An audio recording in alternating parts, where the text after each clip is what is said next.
We have 37 cases waiting for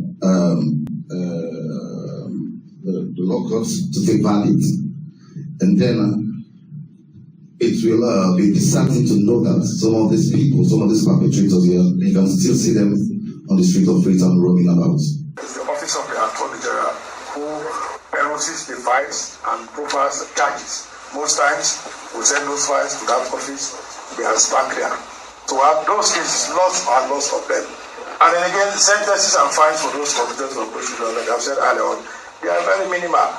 And I must say again that you have some people, selective dispensation of justice in the courts. I remember I had an argument with one magistrate who actually wanted to grant bail to the most notorious drug dealer in this state.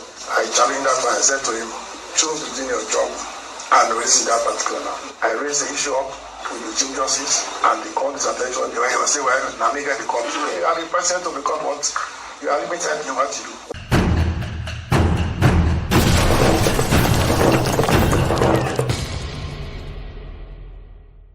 Drugs that are meant for cure of any disease condition are those that we regulate. So give license for the importation. We also give license for those who manufacture, to bring them to the country, importation and distribution and use of those products. So virtually what normally do, whatever is supposed to come into this country that is therapeutics, applications are being made to us. We give permit for those that don't come to us. Then when they reach at the key, we also give a permit to refer to as trial permit. There's somebody at the key, there's also somebody at the lobby that looks at virtually everything before they are released. But they are made available, definitely those are the times we can give permit. If they don't report to us, then because a lot of the area issue that sometimes needs to be a collaboration between all of us. Have you been collaborating? Yeah, we do. Because tramadol is dispensable. Yeah. And it's been abused. When we realized sector was so called, we even get the CT recently. We had a discussion that indeed whatever comes in that is therapeutic we need to be informed so that guys will go in there and do the necessary thing that they are supposed to do. We have agreed on that and she has given her word that going forward, everything that comes in that is therapeutic will be called upon. So before now you've not been collaborating? Well, whichever you look at it, whenever somebody comes in, as she came in, we had to meet her. Even the previous one that was there, we met him as well and had a discussion over this issue. Thank you. Honorable members of the policy, it is strongly rumored that these drugs pass through our key. It's strongly rumored. We want to listen to the Director General of the Sierra Leone Harbour to give us an insight. And what you are the landlord. You are the landlord for all agencies activity. You want to tell us what is happening at your key. Okay, thank you so much, Mr. Chairman, and then good morning to all honorable members. I am Yanko Asker, the Director General of the National Authority. I'll start by explaining our functions at the port as the landlord. Since 1964, when we established the port was acting as service port. That means we were doing everything.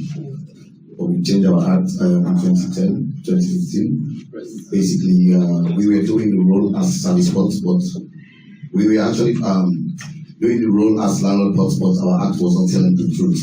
So basically, we had to change our act quite recently, and now our act speaks to what we do.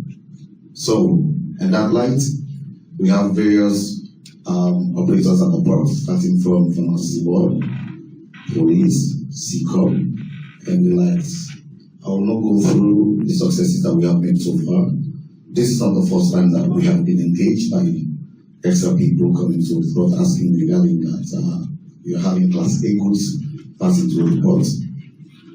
We will not say no, and then we cannot answer. Sorry, which one is the Class A goods? Is it the drugs? Class A goods start from harmful drugs all the way to explosives.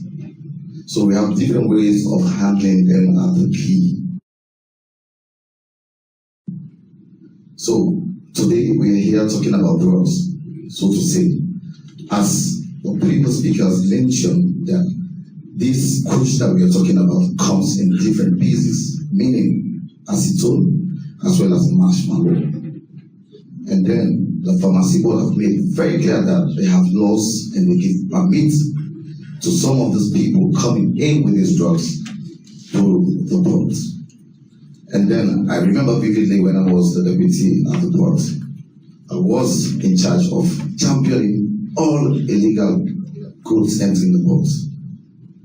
We fought, and we managed to cut it down. It is actually difficult for you to track some of this cartel. Why? I can assure you that with teamwork we can do it.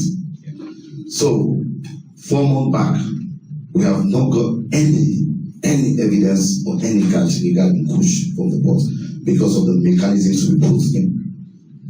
I called several meetings with the customs, called several meetings with SECOM, several meetings with Togo, several meetings with the police, because they are all at the port. We are just like a landlord. We don't even have operational roles that we play. But when something happens at the port, they will just take my picture and put it in the front line. But I can understand the situation. Like you rightfully mentioned, this is not a fight for APC, this is not a fight for SLB, this is a fight for Sierra Leone. And then we should make sure that we put hands on them to see that we fight this fight. So on that note, we have 37 cases waiting for the law courts to take verdict. And then it will be disheartening to know that some of these people, some of these perpetrators here, you can still see them on the street of Freetown roaming about. So it's high time for us to see how best we can get all of those in charge for us to have a discussion on this. So this will leave me again with 4 major things that I think we must be discussing again. One that has to do with institutional collaboration. Because for me at the port, we'll do catch, hand it over to Togo, and then it's in the hands of Togo and the police for them to do the rest. And then police will take them to court. It will be in the hands of the judiciary for them to do their own bits. But if we fail to understand the role of different institutions and then the blame always come down again to some others that they think they are not involved, then we are missing the whole point. Secondly, we should hold those in charge responsible.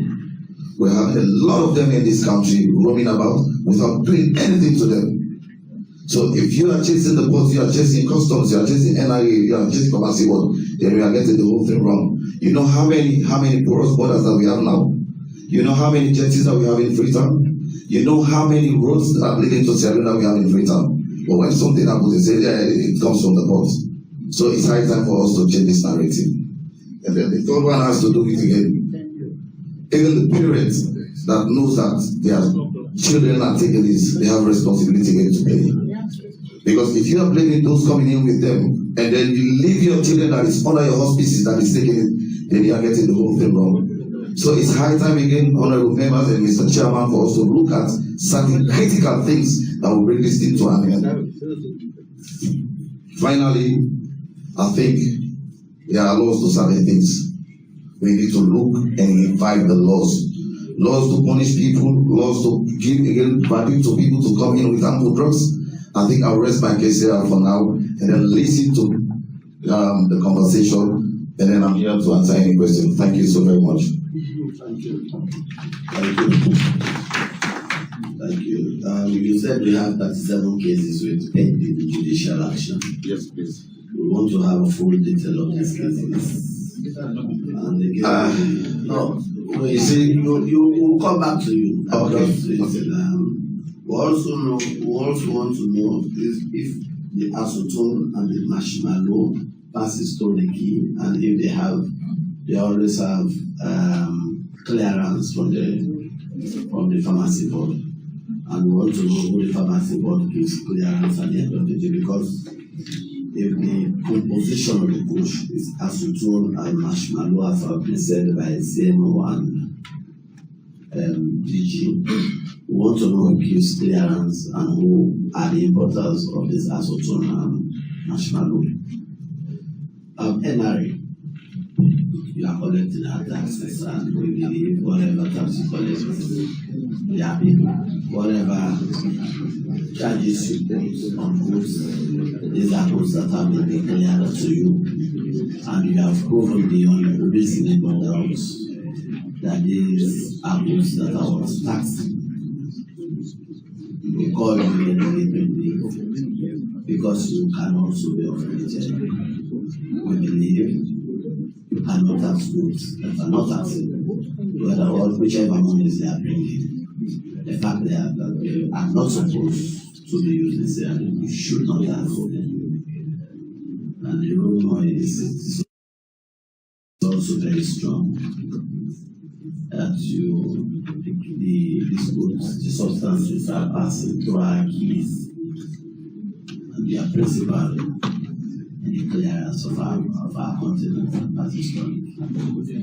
You want to tell us anything as a panel? You have been recorded, you have been viewed. This is a live program, the whole country and the world is watching. Thank you. Okay, thank you very much, Chairman. May I stand? Permission to stand? Thank you very much for inviting us to this very important meeting or hearing.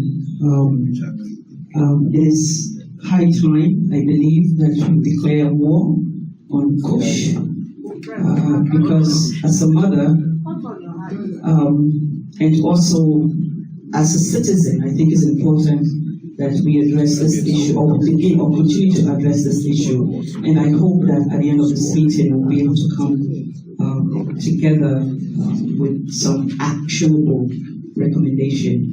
I have here with me my Commissioner for Customs, Mr. Tennyson Mio, and then also my Director of Legal, Madam Martina. They joined me in this meeting. For me, I am going to have a discussion from a collective and participatory approach. Mr. Bio just mentioned about the different players that are at the port. But for us, NRA, not only at the port or at the quay, every border crossing point, we have representation. As long as it's supposed to be manned, we have representation there, and we have others represented also there. But I just want honorable members and the audience to know that it is deliberate when it comes to contraband. The essence of contraband is to hide. Bring things in, you hide. Our job as customs is to uncover what you hide. And we try to do that as best as possible using different ways and information. If we have intelligence, that will guide us. If we have other information, that will guide us. But this process of uncovering is like hide and seek. The people who bring illegal drugs, their job is to hide. They will do anything. We have heard that they will hide things in shoes, they will hide it in different ways. But our job is to uncover it. And I think we have been doing a great job at that, and we will continue doing that. The only recommendation that I will make, and to just buttress my brother's point, is we have to work as a team. Because it isn't only customs that is down there at the quay or at the airport or at the borders. We have other participants. So it is important that we share information. It is important that we act on information as soon as we get them for the better good for everyone. We have been very active as an institution in making sure that what is not supposed to come in this country come.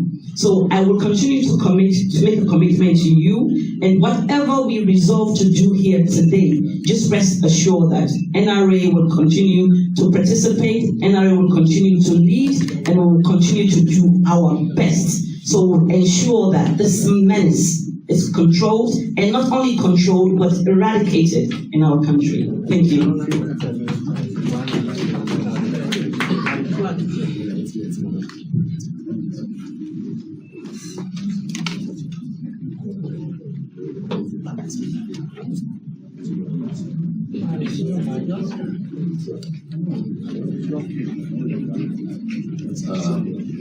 Thank you very much.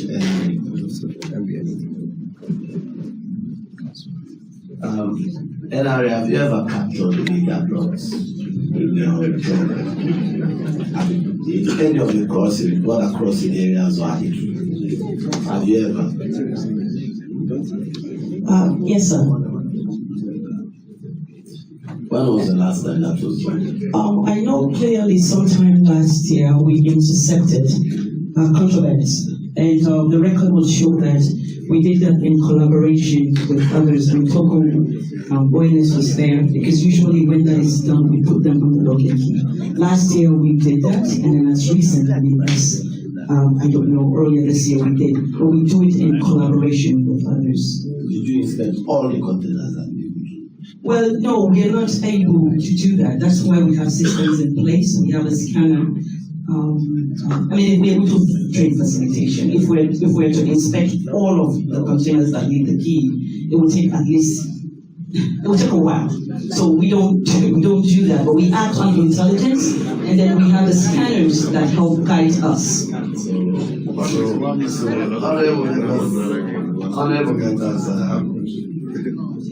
The fact that we don't have the capacity and ability to scan to verify all of what is brought in. We rely on intelligence. So if the person that is importing the class A drugs, class A goods, right? If it's so secretive and the intelligence doesn't leak, then it's safe to bring whatever he or she wants to bring. Well, I would not say that per se, and that's why. When the rumor, the rumor you have just said that it's that rumor that they put the transit these things into shoes, into plastics, into bread, into this. Then we have no means of verifying when they get the key. And the quantum of drugs in town now, I mean, most of them either comes through the key or the box. Because of the quantum. Go to our villages, go everywhere in this country now, they have drugs. That means the quantum is extremely very large. That's not small quantum, it's not something you put in a plastic bag and walk with. Because if the drugs is taking over. So, okay, we'll ask questions. DG, sorry, Madam DG. Commissioner.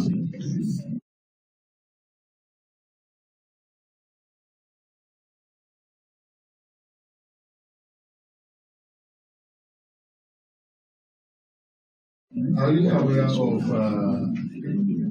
quantum of containers that were arrested at the water that contain some of those substances?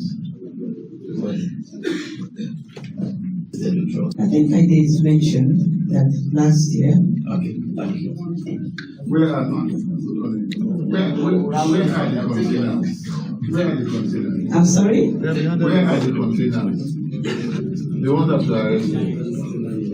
I'm not clear. The question is not clear. What's the status of those containers? So usually based on practice, when the container, if there's a contraband, it's not a container. It is items in the container. So generally, if there are contrabands in the container that gets intercepted by our team, other players, other stakeholders are involved. For example, ONS could be called, Togo could be called, and what we will do is we will isolate whatever that contraband is and put it under lock and key manned by all of these stakeholders. So if there has been in the past, it's not a full container of items, of contrabands. Usually they are concealed. So it is one or two items. So what we will do is we will isolate it and put it under lock and key, manned by all of these stakeholders. Okay, see, we'll come to that later. I have more questions. Thank you very much. We also recognize the chairman and team for National Civic Education and Democracy. They are here. They have also been doing a very good job. They have reducing the intake of alcohol drugs. Honorable members, we have the Inspector General of Police. Mr. Inspector General of Police. You have listened to everybody. Everybody. We have listened to the CMO. The CMO have told us about the effects of these drugs. And for those registered at the mental home, you are seeing the increase from 2020 to 2023. It's worrying. That's for those that are registered. I believe, and we all believe on this side, that those that are not registered, They are triple that number that are the kissing in town. Some few days ago, you heard from the Ministry of Social Welfare and the NDLA that they were able to have an inmate of 30 people, 50. Today, all of those 50, with the protection of the army and the police, 14 of them escaped from that center. Today, Mr. IG, if you go to our communities, almost every community now have a ghetto. Almost every community have a ghetto. And the most unfortunate thing is most of these ghettos are closer to police stations. Most of these ghettos are closer to police stations. And if you go to our communities, for us coming from rural areas, small villages, most of our villages have police stations, but also have ghettos. So, if we are going to fight this push, this menace, these drugs, the police should be on top of their game. Because if you have listened to all they have just told us, and one thing the Director General of Police told us is, those that are importing these goods are all around town. And some of them, it is remote, they are very close to police officers. When we moved this motion, I had several calls. If you look at the social media, names we announced, these are tip-off for the police. Not that these names are actually these allegations, but they are names all over social media that have been known that these are the principal importance of this illegal goods. So, Mr. NG, as head of the police and head of our security, you are extremely very pivotal with the head of the judiciary. All over this country, all over. Even residential areas today have ghetto boats. That is the push. So we are here as representatives of the people. It's our concern. We have listened to everybody. That is why we have called you last from the speakers to explain to you, to us. You are part of the key. You are part of the community. Because the DG said you are part of that. What do you have to tell us? Thank you very much, Mr. Chairman. I want me to stand on NCC protocols to say good afternoon to honorable members of parliament here and members of the other MDAs. Mr. Chairman, one thing I always say is,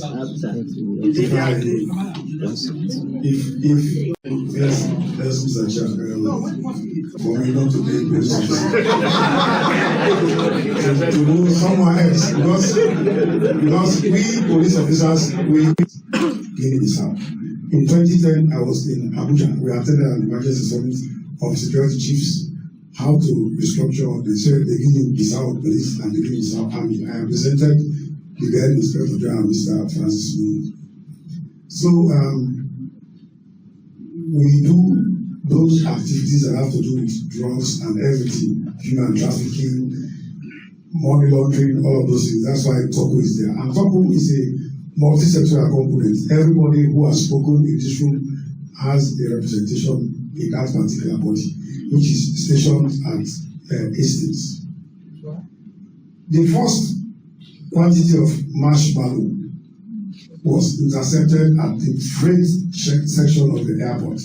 It served the civil aviation they should be here because they are also key in that one. That freight section is where they are bringing in every contraband.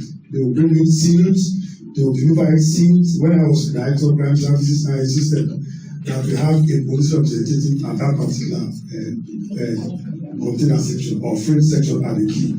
That was when we did our first interception. 3 packets of marshmallow. We charged that one to court. So when we focused at the airport, we realized that there has been a shift from the airport to the maritime domain. That was when we intercepted the then Honorable with 7 pistols and a large number of ammunition. I remember that matter was also charged to us.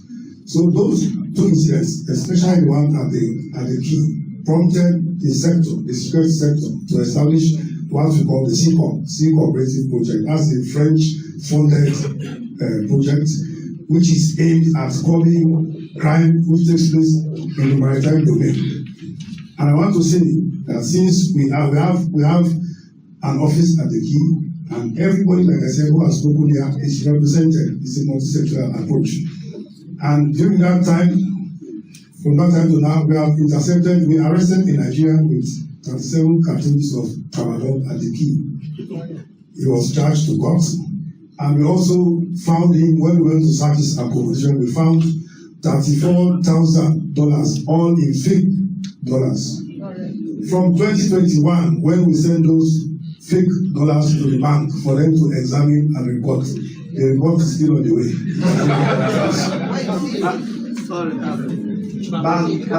Yes, sir. 34,000 fake United States dollars. They were in the possession of the Nigerian, who was caught with the 37 cartons of tramadol. It is still there.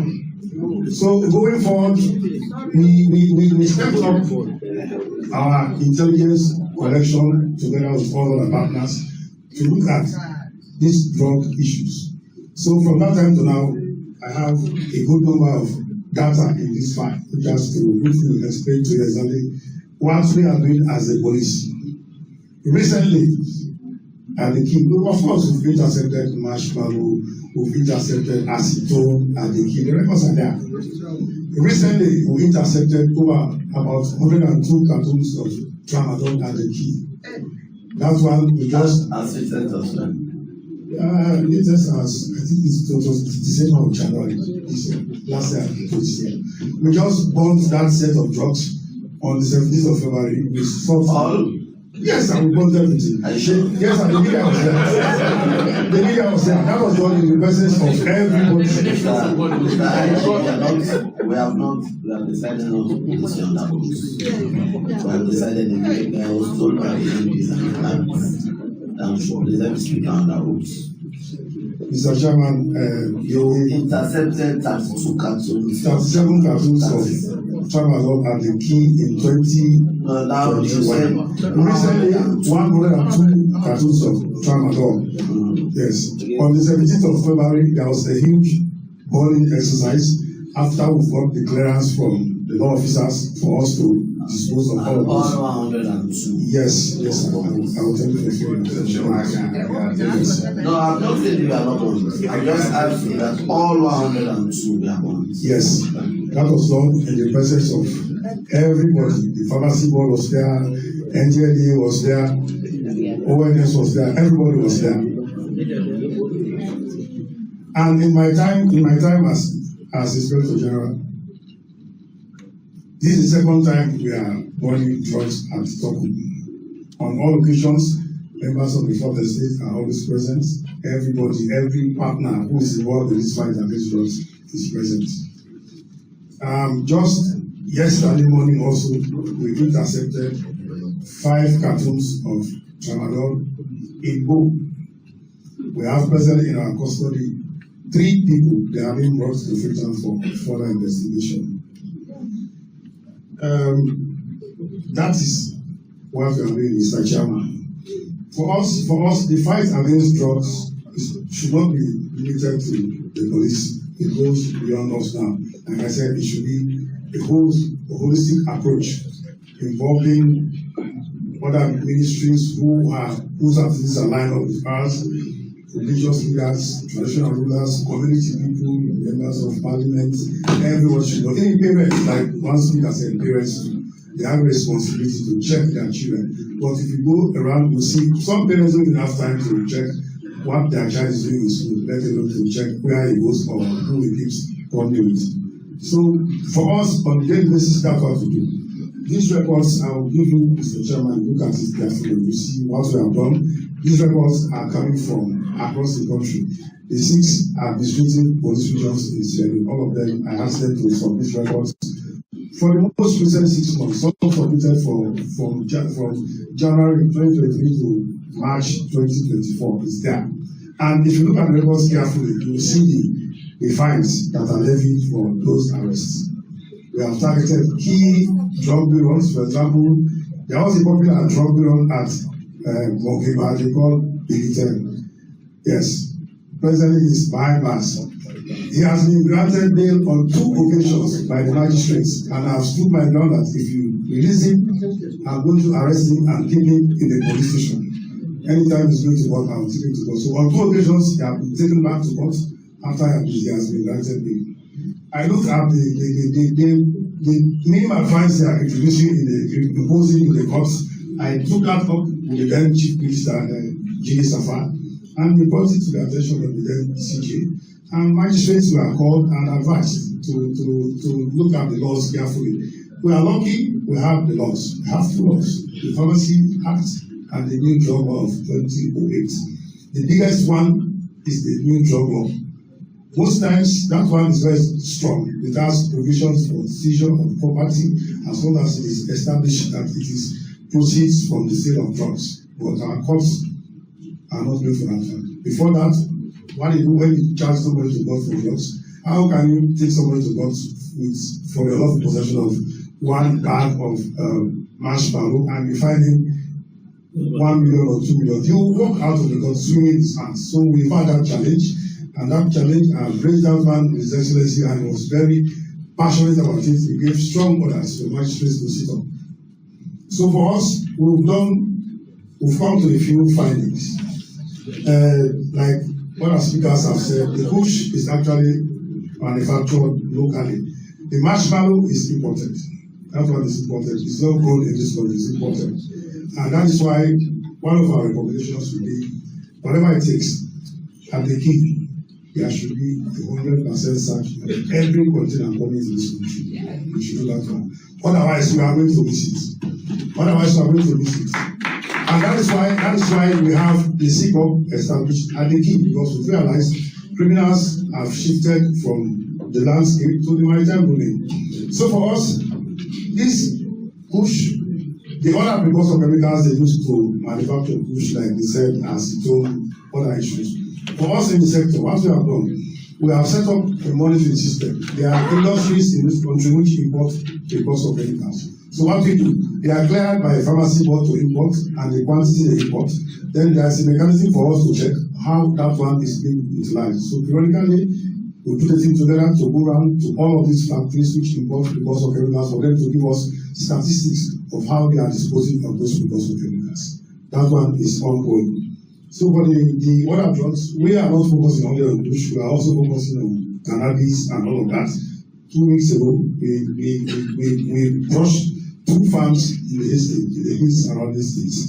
We arrested high quantities of cannabis in vehicles across the country. As I'm talking to you, our forensic expert is involved, giving evidence of a whole lot of drug cases. And as I'm talking to you, we have cases also in the office of the Attorney General awaiting their advice. So we are saying the dealers of these drugs, they are people who reside in our communities. Yes, they are tenants to some members of the community. They know them very well. So the approach, if they want to help the situation, is for them, no matter how small the community, if somebody is in that community, for example, my village, after Korean, 3 miles from Korean, if anybody goes there and starts selling drugs, people will know. It's only sad, and sometimes people don't want to give information. And for us, we are aware of the fact that we cannot be everywhere all the time. That is why when in 1999, when we are restructuring the Sierra Leone police, we introduced a very important component, which is the community policing. And that one is a social contract between the police and the residents of every community. So in all 36 police divisions, we have community policing boards. In those ones, what we expect is for us to discuss community challenges and use a model how to solve those problems. But you go to those meetings, residents in those communities, they don't talk about it, they don't talk about those challenges. That's why I'm holding religious leaders, traditional rulers also responsible for them. A holistic approach, everybody must come on board. So for again, the other issue we have for us in the police is when for every charge we have to prefer, every case we are investigating, is the office of the Attorney General who peruses the files and profiles charges. Most times, we send those files to that office, they are stuck there. And when they are going to the DPP's office, he's not going to look at it himself, he's going to assign those files to these small infant lawyers. And they too, they can be compromised. They can be compromised. So those cases, lots are lost on them. So what I've done recently, I've said we have a very strong lawyer. She is 13 years standing in the law field, in that particular field, senior state counsel. So we've said all our cases. There is nothing technical. The only technical part about drugs is the forensic analysis. When once that is done, and we determine the drug content in the substance that is under investigation, the charges are fixed. Just like if you catch somebody today with a pistol or lawfully possessing, no matter what it takes, it will run the same charge for any other person we are going to arrest with a pistol. It's the same. So we want to, maybe that's why somebody was saying the law officer the balance should be represented, for them to know. And then again, sentences and fines for those convicted of Kush, like I said earlier, they are very minimal. And I must say again that you have some people, selecting dispensation of justice in the courts. I remember I had an argument with one magistrate who actually wanted to grant me to detail the most notorious doctor I missed them. Yes, I challenged that one. I said to him, choose to do your job and raise that particular. I raised the issue up with the Chief Justice and the court's attention. They were saying, well, now make the court. We are the president of the court, but we are limited in what you do. It's the same with the fines. You have the high and the low. What they do, they go for the low. The low is just like. And for drugs, being found in possession of drugs, it's a strict liability offense. Even if somebody gave you a bag to carry and you are found with that bag containing drugs, you cannot explain it to us. Because the next thing that goes to happen is the person who owns the bag will never show up. That's what happens at the key. Each time you are intercepting tramadol, the owners will never show up. Each time you are intercepting acetone and marshmallow, they will never show up. So it's only the consignee who has gone to clear this particular container, and in this container, this thing was found. Yeah, and sometimes he is exonerated when you find the sent for Perusa. As far as we are concerned, before you go to clear a container and the key, you must be aware of what is in the container. There's no way you can tell us, I'm not aware, I only came to clear a container. No, they should give you a manifest of what is in the container. So those are some of the things we found out. And for me, like I said, the laws are there. The new drug law is very good. So maybe what I would recommend from the CLIN police side is maybe, first of all, to establish a fast track court, so that will actually help us to speedily deal with those drug-related cases. Instead of jumbling drug cases with other lasting matters, forming conversion matters, let us have the fast track court that we have done for the commercial courts, so that justice is dispensed, and anybody who's there as judge or magistrate in that court will take it serious, because drug possession under the new drug law, they will never even grant you in the lower court. It's not possible. It's not possible, except that magistrate is corrupted. They will never grant you. You have to go to the high court. And when you go to the high court, it's not a fine you are going to pay. You are going to pay the custody. It's going to be custody and sentence you are going to get. So if you see magistrate now, we are charging people under a new drug law. I want them to be here when I'm talking like this. I've said that several times. When we are charging under a new drug law and they are granting bail, they are bypassing the system. They are making the system look very funny as far as I'm concerned. So maybe that's what they have to do, set up a fast track court to look at all of those things. And then, of course, they should impose very stiff penalties. The laws are clear. You have the low, you have the high. Go for the high. The more you go for the high, the better it is for all of us. In the area of rehabilitation, we police, what we do, we don't have a rehab school. We don't have a rehab school. What we do basically is to do our normal activities. We are doing raids, we are doing patrols, we are doing community outreach programs. Every day, we have a community relations department across the board in all 38 divisions. Now we have 38. Just 1 week ago, we established 2 more divisions, one in Kwendu and one in Grafton. So all of those ones, they do community outreach. They hold meetings in their communities. And all of these things we talk about are not limited to only non-violence, but to drugs and other issues, criminal aspects, the buying and selling of vehicles, the buying and selling of land. All of those things come into play. So we'll continue to appeal, like I've said, for the 100% inspection, because these criminals who are importing these contraband goods, they are very smart. They will stack them in front of the container. So by the time you've taken out like 1 ton, you get tired. So that's where the bots have to employ more labor to make sure they are doing 100% check. If they do that every day, they will find it every day, because marshmallow is imported into this country. There is no way you can tell me they grow it. It's not possible. So the key and the freight section of the port of the airport has to be on its maximum alertness. Recently, we intercepted on 2 occasions. The first occasion, 29 cartons of tramadol. They were loaded onto the aircraft from Nairobi, Kenya. The moment they loaded it, 29 cartons. I have a source out there. He gave me a tip off. But I shared it to our guys at the airport. They didn't wait for us to see after using after home and this stuff. We got there, we intercepted, we took it to Toku. The next day, they dropped, it's supposed to be 35. The first shuttle was 29, the second shuttle was 6. When they brought the 6, staff at the airport stole the 2 cartons and fled. Yes, they stole Westminster staff. We investigated, we called the leadership of Westminster to tell us who are those staff. When they stole the 2 cartons, they fled. They went to, I think one of them went to Turkey, Temple Run, but she didn't succeed. She has come back, but she's no longer employed by the Westminster staff. And we have a warrant in force for those 2. So they are also key in all of these things we are doing. That's why we find that we are all working together with pieces of people who try to undermine sanity in the system. So for us in the police, we will continue to appeal on every member in the sector, everybody who has to do with the fight against drugs, to come on board, all of us together, so that we can nip it in the body. It's sad to see young boys, dozing in the streets. It's very sad. We are going after them. You go after them, you take them to court, they walk away, and the next day you see them going back into business. So the laws are there, the laws are strong. I appeal also to the judiciary to make sure they impose higher penalties for the desired effects. So basically from my side, I stop so far. That's how it goes. Thank you very much, Mr. IG.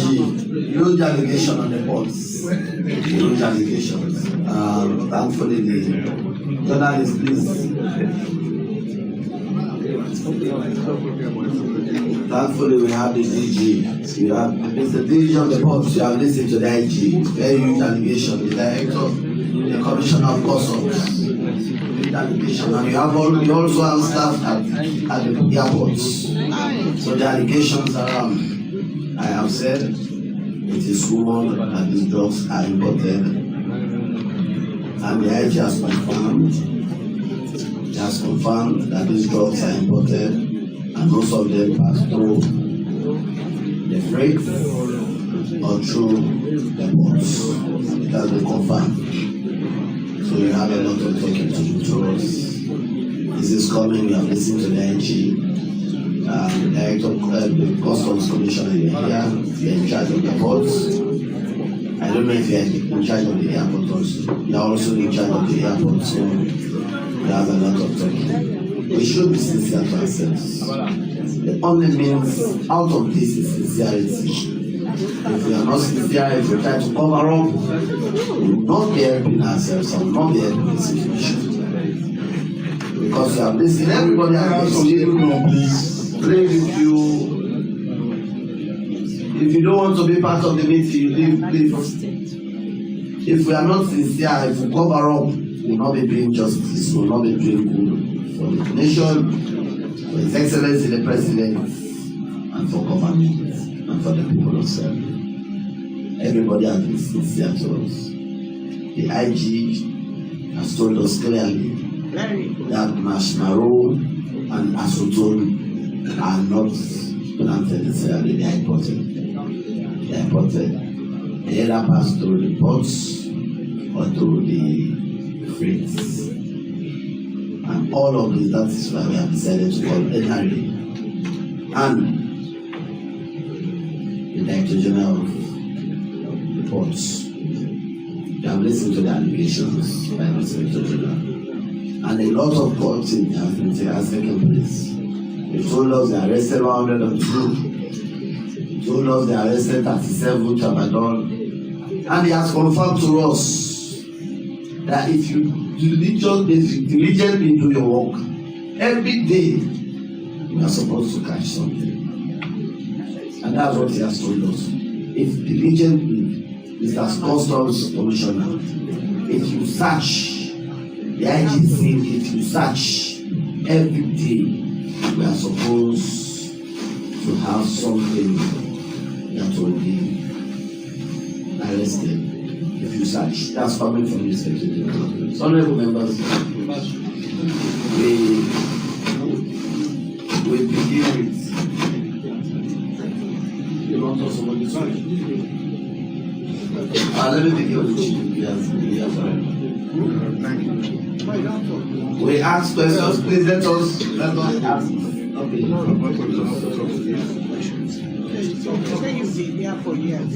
Yeah. Yes. Please take notes. Thank you very much, Mr. Chairman, for starting this ship on a very important meeting like this. Mr. Chairman, we are all in this country when we were briefed, and almost 11 years it already long. We've wasted the destiny and the fortune of most of our youth for 11 years, no hope. We have again been briefed, and Mr. Kush is not only troubling Sierra Leone for the records, he's also troubling all our West African countries. Mr. Chairman, I was actually expecting a comprehensive and detailed statistics and data from these various stakeholders, but I did not get it, which means we have more assignments to do, because Sierra Leone is not only talking of Freetown. We have several porous borders. Go to Cambia, go to Korondi Street, go to Kalandi Street, go to Kenmabo Mwemba, porous borders.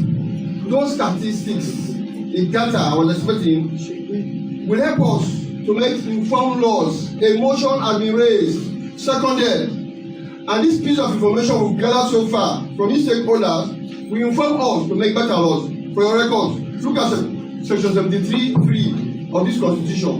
Remember, the President, as far as section 73 is concerned, is part of this parliament now, as we speak. Mr. Speaker is part of this parliament now, as we speak. The decision will arrive at the end of the day, the plenary, if we make a good law. But just take section 73, subsection 3. Parliament may make laws for the peace, security, order, and good governance of Sierra Leone. And this is what we are about to make. Parliament may make laws. We are worried. We are very, very worried. And we want to make these laws. It is good to get very important piece of information from you. We are going to make these laws for the peace, for the security, for the order, and good governance of Sierra Leone. How comes we kicked out COVID-19? All of the stakeholders agreed. West Africa, globally, and here in Sierra Leone, it was kicked out. So also we all fight together to kick out Mr. Kush. Look at what happened in Rwanda. Let me give you a case study of Rwanda. How did they fight against this huge delinquency, drug abuse? The president of Rwanda looked out for a place called like Island across the city. Why would not go there if you don't have a boat? And you don't come from there if you don't have a boat. Can you imagine? Isolated. He made a youth to become recluse. 90 days. Within 90 days, he must learn a trade.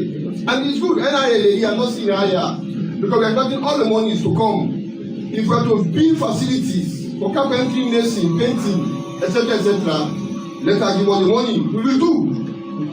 90 days, you must come with a trade, or you abandon Kush for good. How comes I like the IGP for the brilliant one recommendation he gave that we create a fast track court. Come for judgment. You are captured, come for judgment. You are fined or you are jailed. And the bigger fishes, we go out for the bigger fish. I was actually expecting names, even though it will still be allegation, but big names. If you go to American Embassy now, there was a man called GK. He was listed. That this man is a drug baron. At the end of the day, how did the story end? GK was captured. So I was actually expecting big names, bring it, no go after them, but the laws that will pass in this parliament will definitely hunt them. Those stakeholders from the various MDAs, I thank you very much. I must commend you because you have got a lot of high hope now. And I'm too sure tomorrow week by this time, laws will come from parliament and will definitely help yourself and ourselves to create a fine future for our youth. Thank you very much, Mr. Chairman. Thank you, Lieutenant. The idea said we are not considering laws. They have said we have even the regulations. These are very stiff regulations, even implemented by the courts. They will handle some of these animals. Mr. Aaron, yes.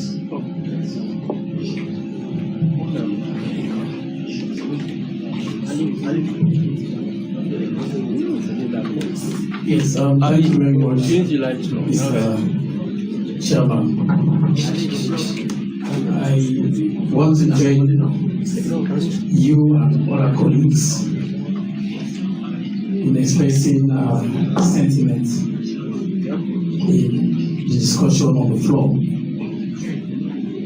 Mr. Chairman, the issue of Kush, of course, as you all know, it's a very serious issue.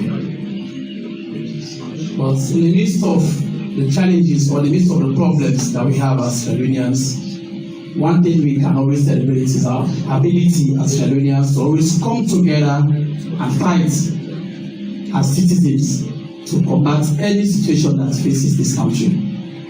We have demonstrated this during the time when we have Ebola, the kind of if the police officers are charging those matters to court.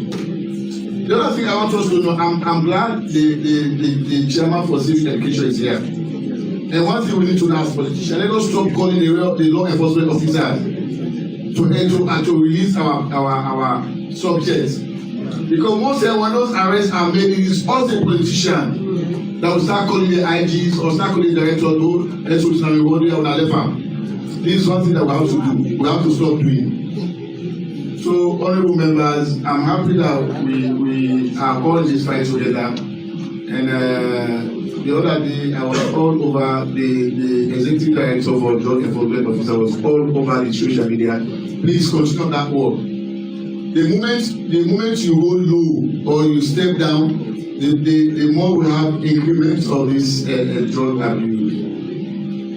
I was happy the other day, I heard on the social news that the IG sacked a police officer that was caught on camera taking tramadol or being that if they are taking tramadol. Those are some the type of things we want to see in the society. All of us and let's go back to our constituencies and sensitize our people and to make sure we set a team in each and every one of our villages to implement some of those arrests. That's the only way we'll be able to fight this fight or to curb this mayhem in this country. And thank you very much. Thank you very much.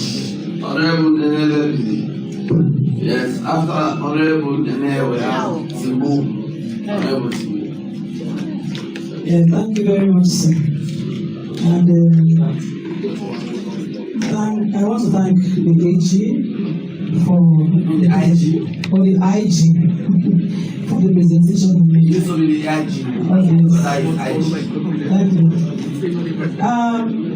The chief whip has said so much that I really wanted to say, but I want to add my voice because a few days back, as a leader, I had a program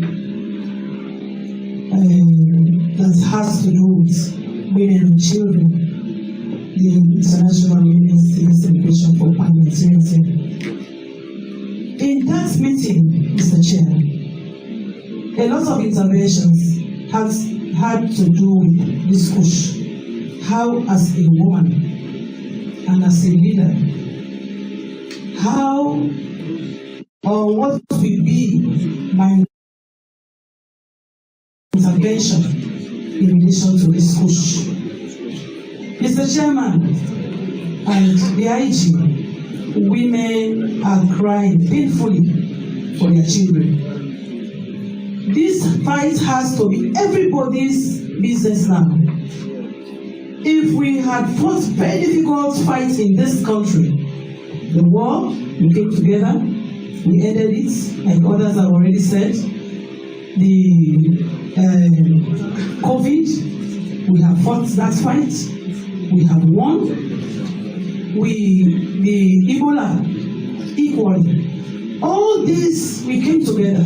Irrespective of our political shades, irrespective of our religion, irrespective of the regions which we came from. You know, but one thing we cannot shy away, Mr. Chair, is the issue of what the chief whip spoke about just now. The issue of the police.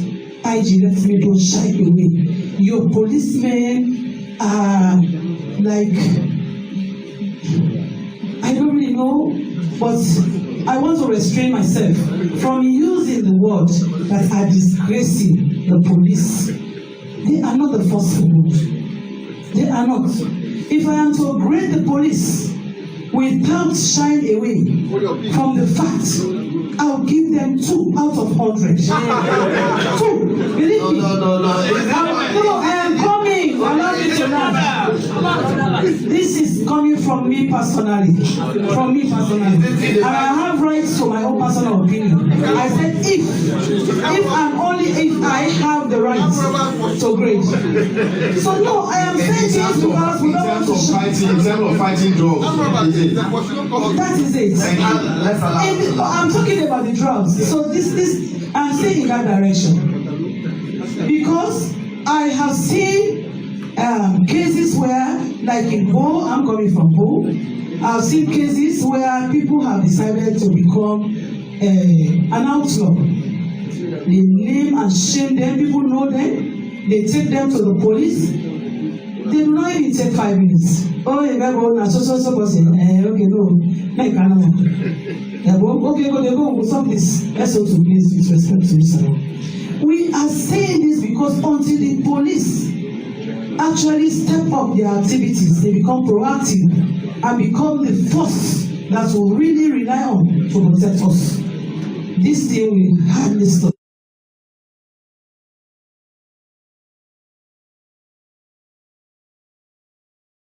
You know, we are talking about the port, yes. But if that business comes to the port, there's nobody to buy. There's no ready market for it. Will they clear it from the port? When it comes, there is a ready market. And there are people to protect these businessmen. That is why. Because if the police are really very sincere, this thing will come to an end. Mr. IG, women of this nation, some of us are going to be in minister because they have given me the assignments. That question must be answered by the female caucus. And we are going into this fight, and some of us are not going to shy away. When a policeman, when somebody is arrested and taken to the police, when they discharge, are going and discharge that police or that person, the police will be held responsible. Thank you. IG, please take note. Honorable Tibo. Thank you very much, Mr. Leader. And, thank you very much to everyone present here for recognizing that this Kush and other drugs are becoming a menace to society. We must act now. Let me start by joining the Chief Whip on his suggestion that we increase the demurrage period at the port. I support that view and also feel that whatever administrative process is to be conducted by government authorities or whatever at the port should not be included in the demurrage period. Meaning, if you have to take a whole week to do inspection of those containers, it should not be included in the demurrage period. The demurrage period can stand as it is, but whatever extension, whatever time you need to do your inspection, you can use that. Also, we have to exercise a bit of caution in this inspection. Even the vehicles or other things we bring to this country, once you allow inspection, these people now are the key. They will interfere with the goods that are being imported. How do we ensure that during these inspections, people's goods are not interfered with? The next thing I want to ask is a question to the Chief Medical Officer. Marshmallow. Marshmallow is a fruit just like carica, papaya, banana, mango, whatever you want to call it. Has it been declared illegal? Acetone. Acetone is also not illegal. Acetone is used as nail polish. In nail polish, it is used for paints as paint remover, etc., etc. These are all not illegal or contraband substances coming into the country. What are we going to do to ensure that these items or these substances are dealt with properly, whether we're to declare them illegal or whether we're to declare them as contraband? We have to think carefully about those ones. Also, I have been informed that it is not just marshmallow that is used to make or to cook. That's the word they use, to cook Kush. Are there other leaves, other fruits, other substances that we are turning a blind eye to? We're talking about the arrest or the seizure of marshmallow and acetone. What about the other substances? Someone informed me yesterday that they can use any type of leaves, even cassava leaves can be used to cook this. Kumbejara. I don't know the other name for kumbejara, but quote unquote SO2 kumbejara is used to do this thing.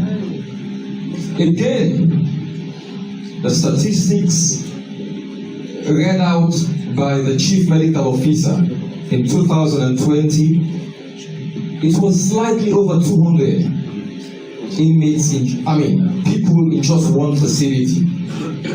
In 2023, we're talking of almost 3,000. If the chain is not broken, by the end of 2024, 2025, we might be chasing 10,000 people. 75% of this is between the ages of 18 and 34. Between the ages of 10 and 34. This is the future of this country that is being destroyed. I support the view that this must be declared a national emergency.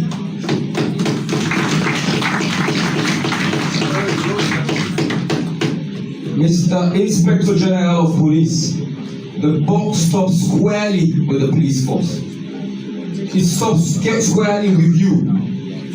When all these other people were making their presentations, they said the police have a presence in all these various places.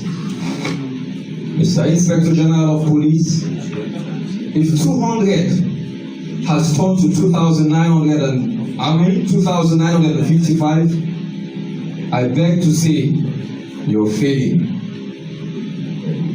The force is failing, and the future is being destroyed. The Deputy Leader of Parliament asked a question about the ghettos in our communities. I don't know if it was deliberate or it was skillful. You did not address that. The ghettos are there, they're established in those communities. Yesterday on social media, I saw police officers acting like zombies in this police station, in these ghettos. Not just yesterday, So many a time you see on social media and other platforms that police officers, military officers are partaking in this innocuous drugs. So it's not just that they don't know where these drugs are being sold or that they know where they're being sold, they're taking part in them. If we do not point fingers where we must, then we will fail in this, even if we declare a state of emergency forever. We must, and the police have the biggest responsibility to play in this. Without monopolizing this place, I stop here for now. Thank you. Thank you. The concerns and questions have been raised. Concerns and questions. We want reactions and we take a second set, please. We want reactions, so we don't pile up the questions after you start. So, hold on, we have listened to the first set of questions and concerns. I know the IG, the Director of the Commission of Customs, the DG, CM has been taking notes. I don't think there are concerns or questions for me immediately. I will begin with the Customs, Commission of Customs. The allegations have been raised that the drugs are imported and they pass through the ports, the airports or the seaports. And the allegations have been raised. And we have told your CG told us you don't have time to search. You only search on information and tips that you get. And now you've had the allegations from the IG and other stakeholders. What do you have to, what are your comments? We begin with you, the Director General and the CMO and the IG. The IG, you have a range of questions and allegations. Yeah, thank you very much. Thank you very much, Mr. Chairman of Mda'S. Ladies and gentlemen, these are serious concerns, and personally, as head of customs, I'm also concerned. But I want to make some clarifications. Our work in general is based on this approach, looking at the environment we have, the port, the space, and the ship calls. For example, if you have 1,000 containers in a week, 1,000 containers in a week, and we stop or start the containers twice a day, even if we deploy all the staff to offload 120, 140-foot container, we spend the entire thing. So what is happening, what has been happening and what is happening now is we have the Asicula software and it has a selectivity-based approach. What do I mean by that? We profile importers based on the risks associated with their consignment and the country of export, or the country they are importing from. So we have a selectivity lane that we call the red lane. It indicates that these are consignment, these are importers that pose risks not only to revenue as well as security. So with consignment on the red lane, what we do, we conduct examinations on them. The facility provided for examination is not adequate, I confess. And we have another aspect of our function, which is trade facilitation. And most of these goods that come in are perishable goods. We don't have the facility to sustain them at the port. So what we do, we have two approaches. We can look at the scanning images and identify if there are discrepancies in the scanning images, then we mark them for physical examination. That will be thorough.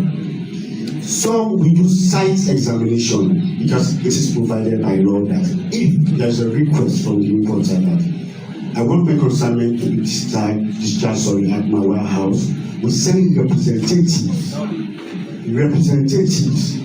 from customs to witness the discharge. Also, there are other facilities allocated or given to high compliant importers, which is a blue and green lane, for example, from embassies and other international organizations. So when consignments go blue or green, they are automatically released from the port based on the compliance level. This is what is done in all custom administrations in the world. So coming to the subject matter, since I assumed office as Commissioner of Customs, I think we've had minimal incidents of this. And even with the isolated cases, we've treated them with every seriousness and it's out there. As recent as January, there was a seizure of tramadol that was destroyed. IG mentioned it just now. This was something we followed based on the intelligence we got. We mapped the container. We find out that indeed there are contrabands in this container. But what is the challenge here? Or what are the challenges associated with the fight against this drug? It's our sincerity. It's all stakeholders. If customs, based on our mandates and our job, we identify something that's not supposed to come into this country, we call the relevant stakeholders. Once we call them in, we'll be part of the entire process. But our challenges at times, most of the times, when they go to test, let's say for drugs, people to test them, the feedbacks are still on the way. I think we need to improve on that. If we are sincere in the fight. Who does the testing? Well, the pharmacy board.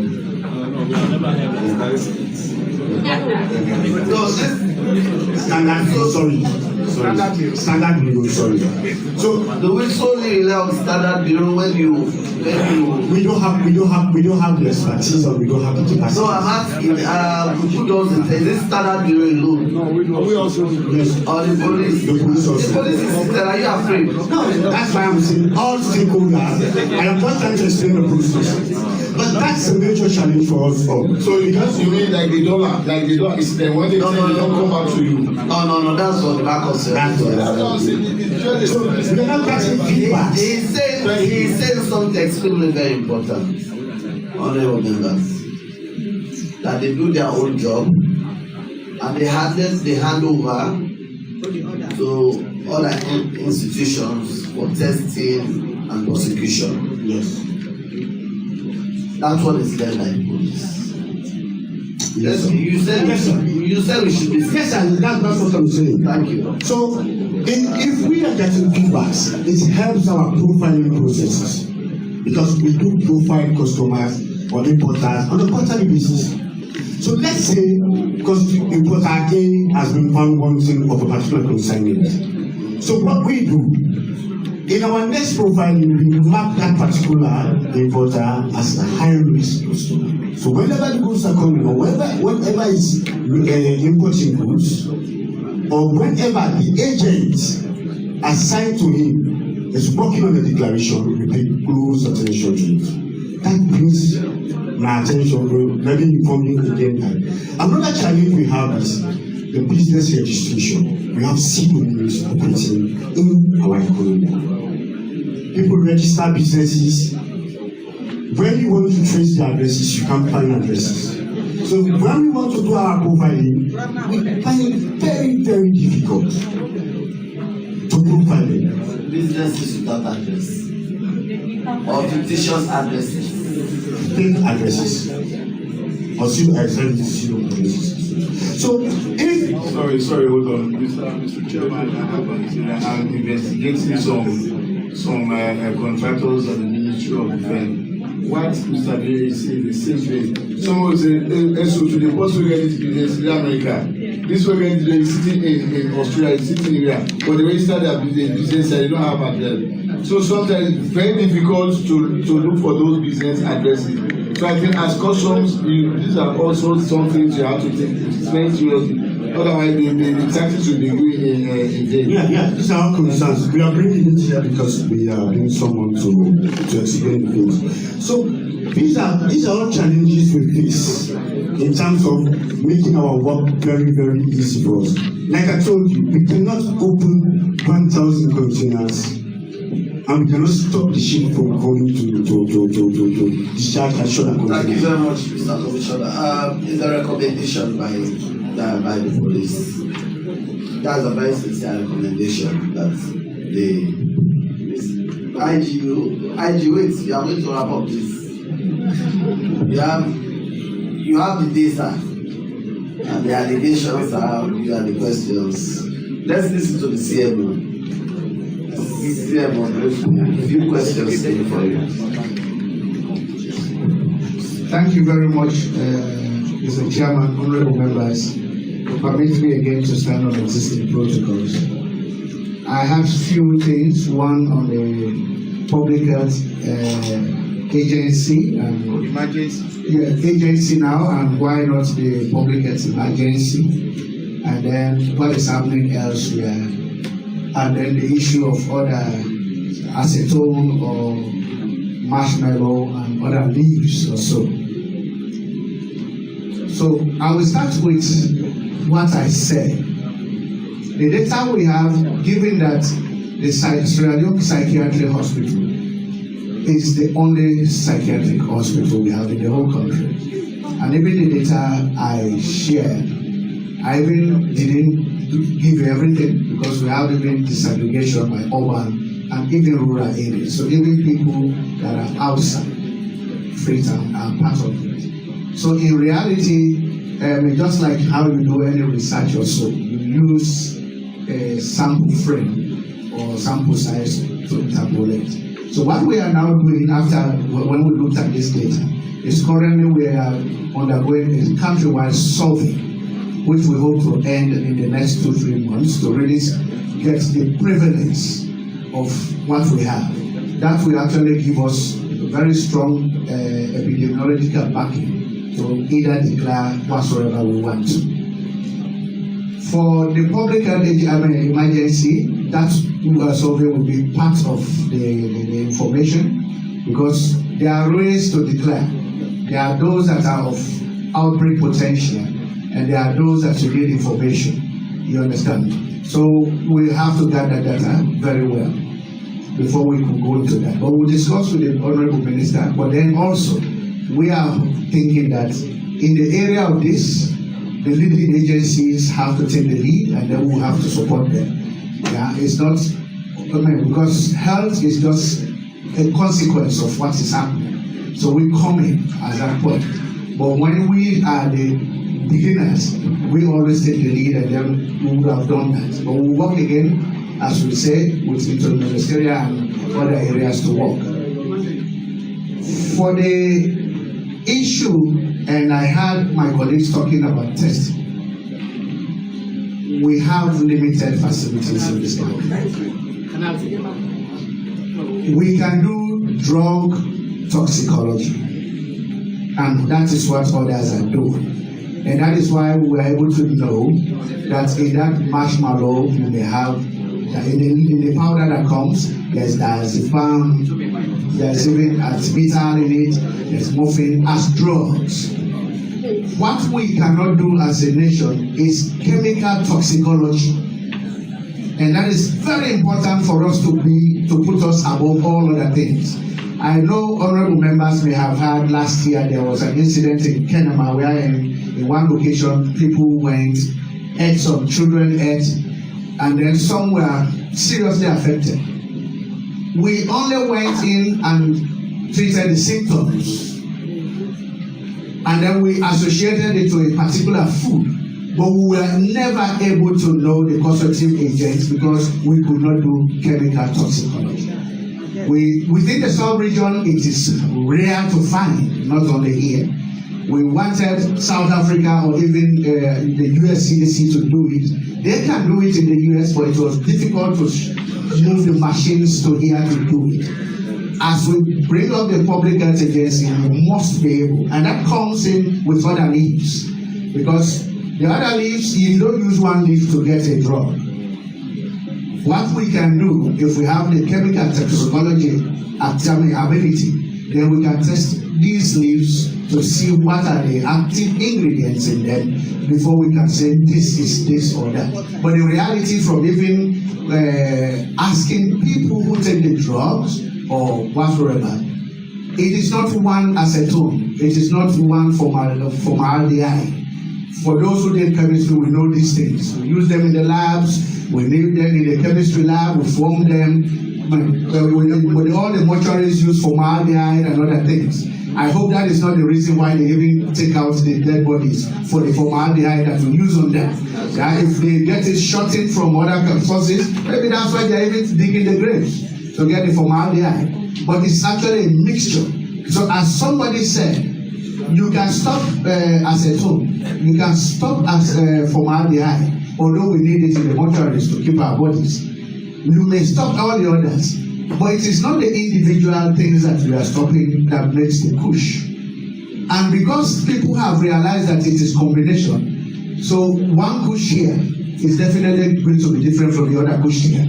Because it's what I lay hands on is what I'm using. So if the marshmallow, I don't have it, maybe somebody is substituting with Mda'S or with banana leaf or cocoa leaf, as we are hearing. So it's really a big problem that we really need this collective and decisive direction for us to settle it. Thank you. I don't know if you have anything to add.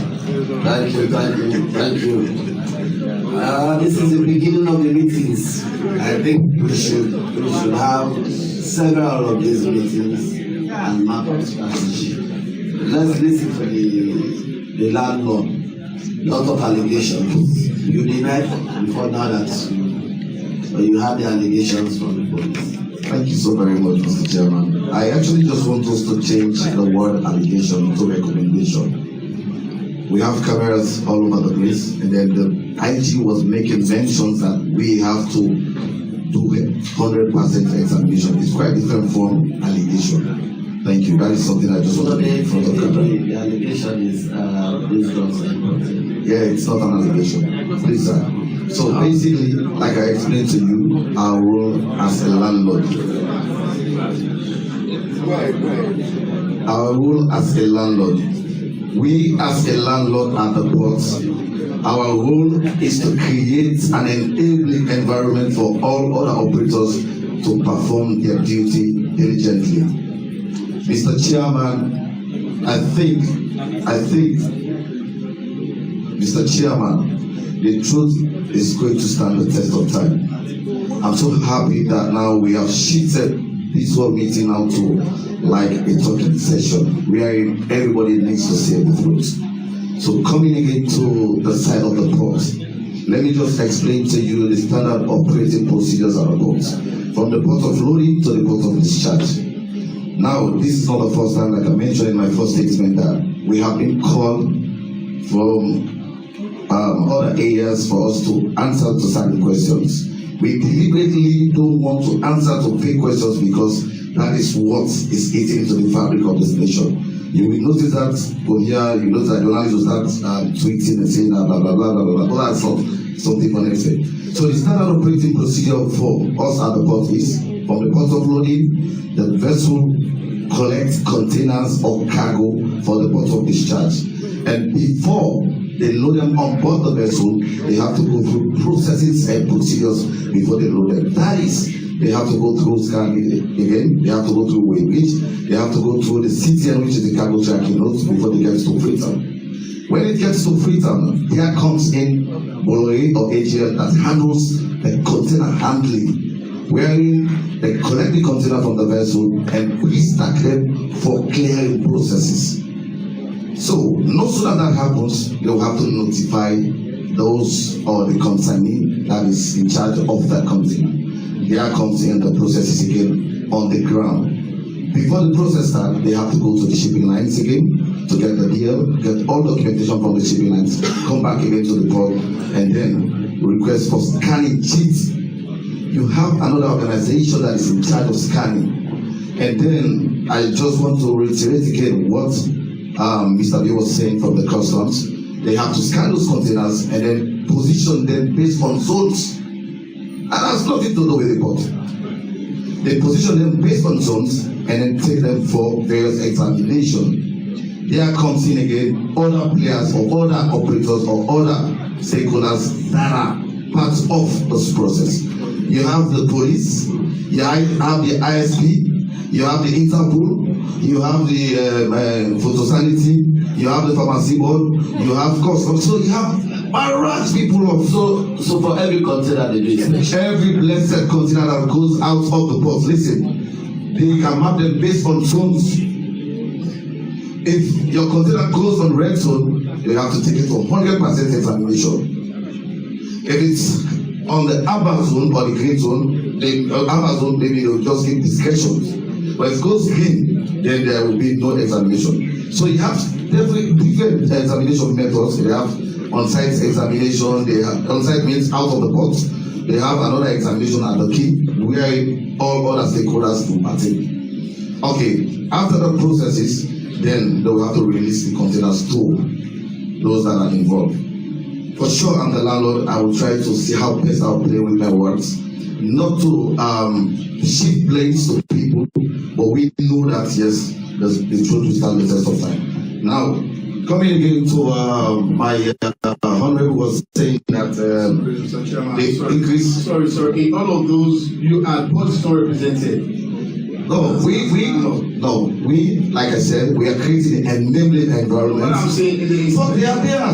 Thank you. We are there. So we are creating an environment and then also being part of the whole process. That does not mean that it's not alone. So then I'll have to shift again to what my honorable was saying regarding 100% examination, and then we have to talk to our staff not to interfere with containers. Okay, I'll shift again SO2. The same chief are going on for the law. Now everyone in this room is asking for 100% examination. And then everybody again in this room is in favor of the 100% examination. But mind you, if we hold on to containers every blessed day, 5-7 containers to do 100% examination, you hear the loud crying from the public. So for me, like I said, we have to do our own bit as a port to ensure that the port is safe and secure. And we have bagged a lot of awards even last week as one of the best ports around the world, and passing the ISPS and all.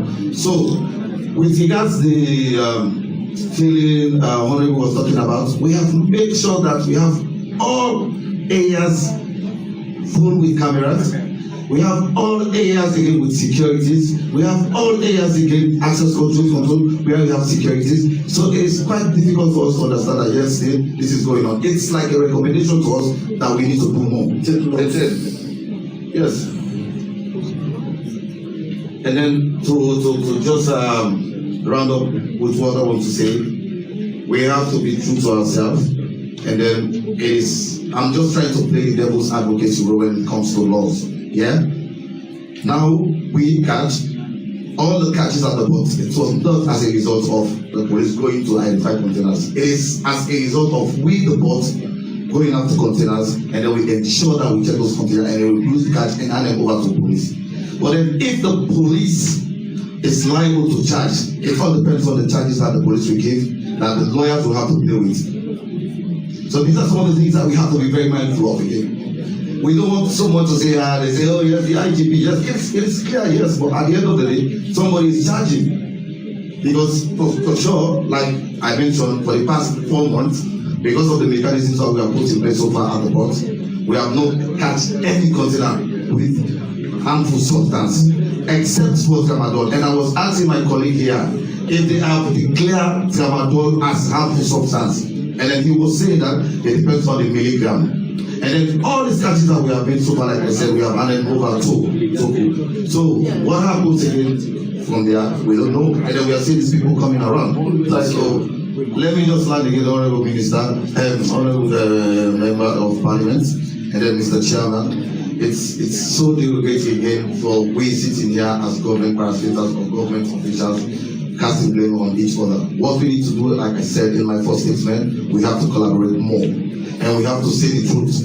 Nothing but the truth. I think I'll rest my case for the next person that will come up for the board. Thank you. I think what has found out clear without collaboration is minimal. Because if you hear the police saying this, NDL is saying this, NRA saying this, and the pharmacy board who are also part of it, we should be speaking in oneness. For instance, you should be briefed of things that are arrested, taken to the police, what's the status. There should be a committee that should be looking at these things. So that at the end of the day, anybody, you can all speak in one voice. IG, when you started, you said good things, very good, very inspirational. But you heard from the members of parliament, you heard from your colleagues, you heard from the public. Everybody is even blaming the police. We are not saying the IG, but the IG bears the greatest responsibility. You bear the greatest responsibility. You are in charge of recruitment, you are in charge of postings, you are in charge of discipline, you are in charge of everything in the police. And you've listened to Madam, you've listened to honorable members, you've listened, and these are the voices of the public. The police are squarely responsible for the business. They are. It's not about speaking grammar and trying to convince. The reality, we are all coming from communities. We all know the reality. Yes, Mr. Chairman.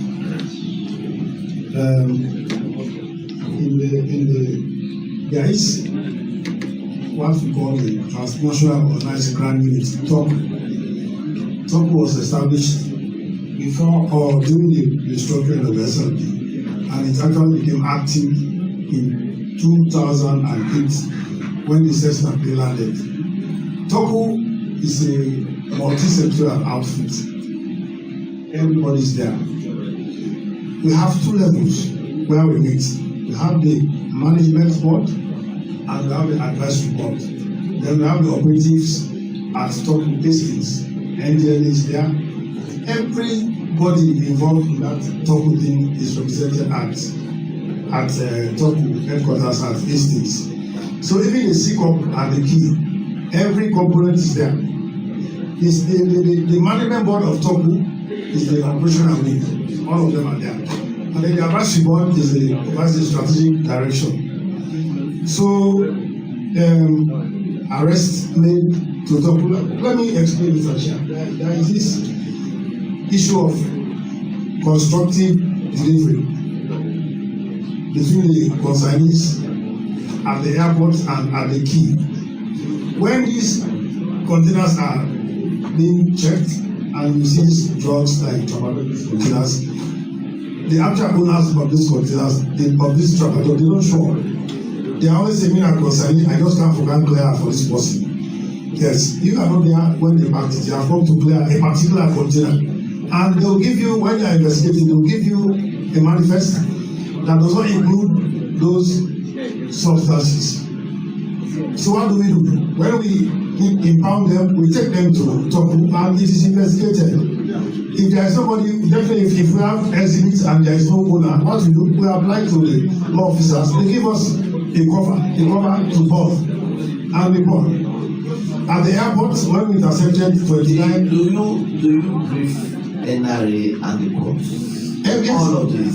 Yes, everybody's there. The courts give us the certificate, the authority to run these exhibits in our custody. And recently, because you have listened to the DG and the commissioner, they say they present this, they hold these things, hand it over to the police. Mr. Chairman,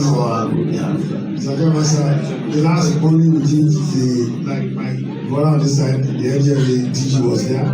The fourth essence was there. Many other people were there. Mr. IG, please save your breath. The accusations from the public and some of us, the MPs, is what we want you to address. That has to do with your police officers. That job. So forget about all of those other accusations. They are also very important. Well, that's where the story starts. If we let me go to your point. Honorable Rogers, thank you. Since I took over in 2022, July 24, up to this time, I have dismissed 5 officers for being in possession of drugs. of facilitating drugs. As I'm sitting here, I have 5 at the discipline court we found them in those places where drugs are taken. So for us as an organization, we have a very strong discipline regulation, which punishes strict measures. We have a zero tolerance to drugs in our institution. So what you see now, these pictures on WhatsApp, which you see now, these are pictures that are just recycled. But we are there to those places, not below. 9 were dismissed. Some went to, I know 5 of them, they got jail terms, 10 months, 8 months, 1 year, 6 months at the prison. So we have 5 in the queue for dismissal. Then of course the test, we do tests. Our tests have never been challenged in the courts. They have always stood the test of time. As I'm talking to you, when the man is coming from home, he's going to sign the reports of level tests we have conducted. All of these suspects are in our custody at Stockholm. If you want to move, you can go to Stockholm, you find them there. Just when he comes back to me from home, he's going to sign them, of course, then take them to law officers for them to just tell us what to charge for. We have the charges we prefer, and then we send to court. But you have two number that you give us so that we'll be reporting police officers that we see and those cases. Yes, we have 112. 112 is the toll line. How effective is that? Well, it is effective. But in any case, the 112 is there. If you don't get it, there might be some reason.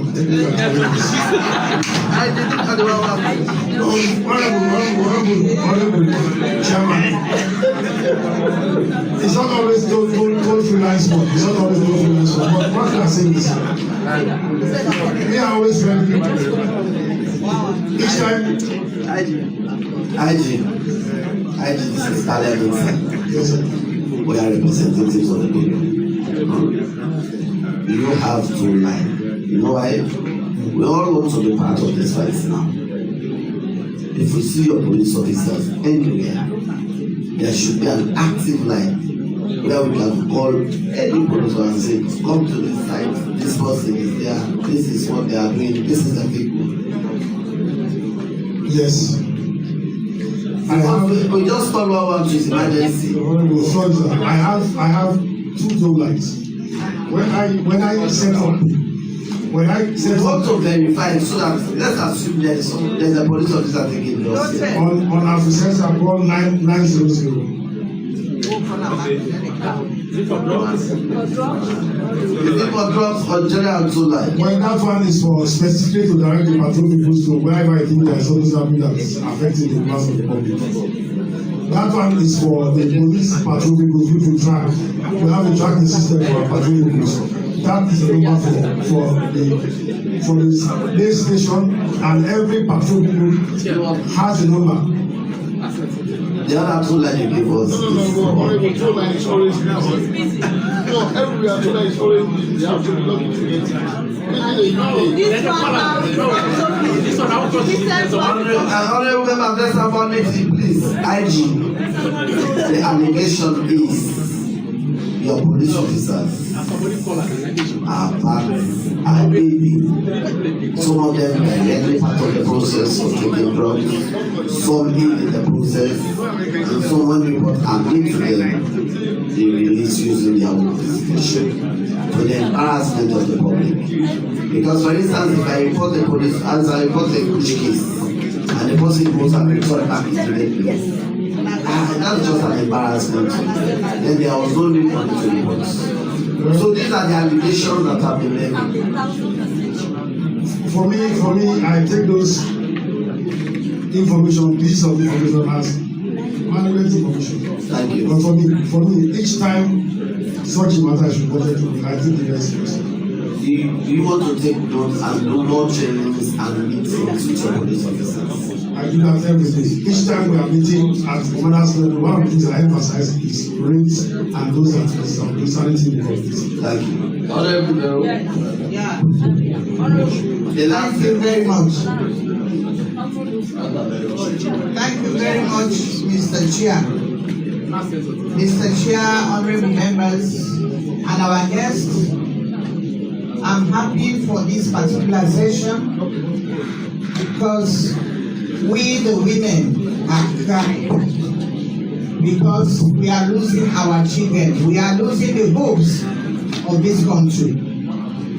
All what we are saying here, even as we sit here, somebody is giving his last breath from Kush. As we are seated here, because I could vividly remember when Mr. Kaikai mentioned at one point that he was taking so many corpses out for burial, and all are youths. Mr. Chairman, the IG, and all other people who are here, we need to break the chain. I am seeing this as a big cartel and syndicate. It's a big cartel and syndicate. Having listening to all the presenters, please let us stop the blame games. Everybody is involved. Everybody is involved. Now we are saying the police, yes. We have listened to his presentation, and he has given us a leeway. If what you are saying here, what you have told us here, is what your people out there are doing, I think we should be seeing a green carpet. You have to do more. Let us break the chain.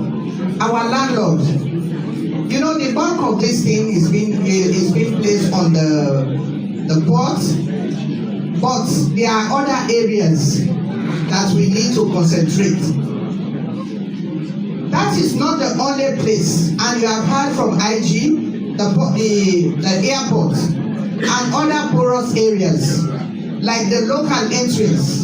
Let me give the simplest example. Shenge, the seaport, the local boats play pivotal roles. You have to concentrate, and let me. That's why I'm mentioning my own area, Shenge. The police presence is just about 5 people there, and that place is very, very pivotal.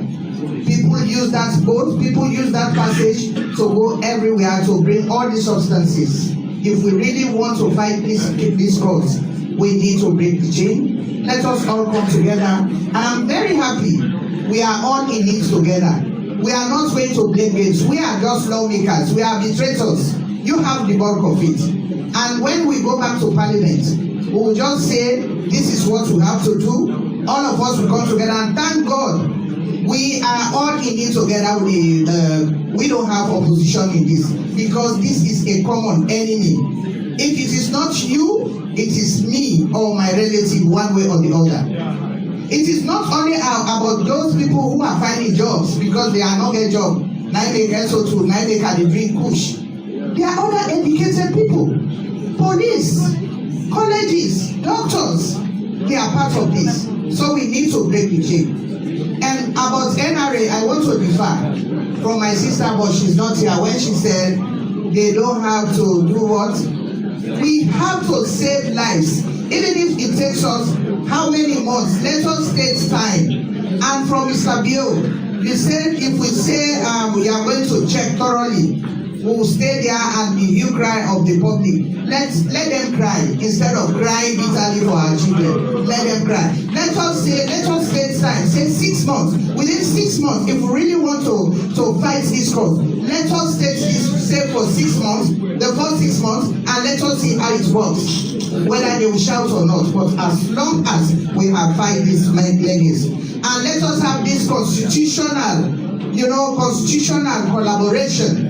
All these institutions that we are seeing here, including Parliament, the judiciary, the police, let us all come together to fight this cause. Thank you. We cannot do it alone. Thank you very much. Thank you very much. I think as a member of the Human Rights Committee, we started this discussion with most of the institutions who are here today. And one thing I have sensed is we are still not addressing the issue. As we sit here, we have young people dying.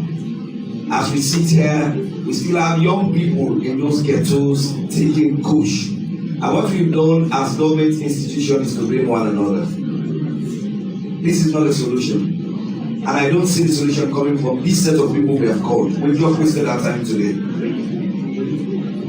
As we sit here, in fact, when you go to the area where Kush is taken, so deep out the Inspector General of Police, they don't buy Kush in smuggle. They sit in those ghettos, and the areas they take Kush is so easily identified across the country. It's not a place you go to say, outside they sell Kush now. When you go where they sell Kush, you know this is where they sell Kush. And the speed at which we are responding to this Kush situation is so slow. With the first set of police and military officers who were caught on Kush were dismissed almost 2 years ago. At that point, we would have known and noticed there was a problem in our nation. It was only a few days ago when we highlighted the issue in Parliament and we talked about the 7 people who died in one spot. We saw the mass burial, and that is where we are all coming now on board as if we are concerned.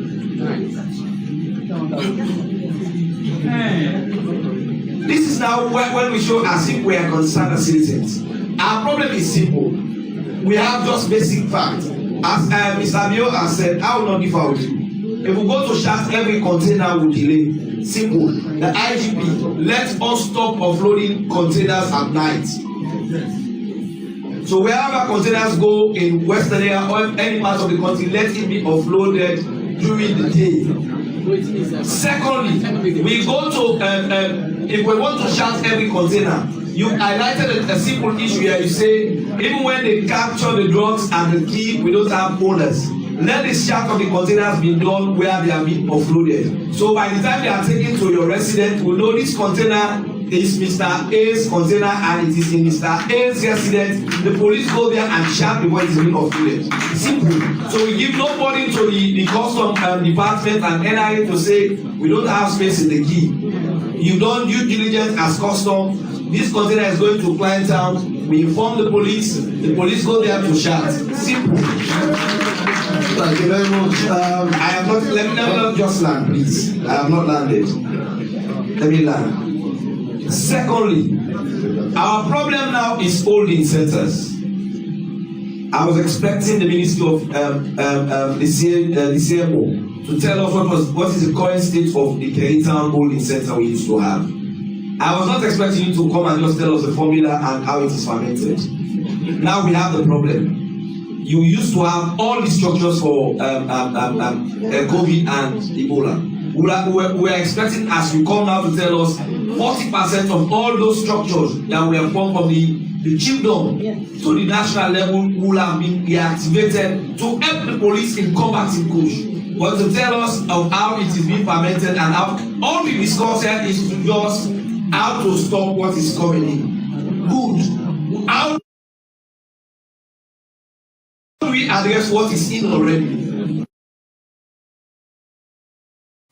How do we address those who are victims? And the police have just named one person that has been arrested for almost a year now, Bigitel.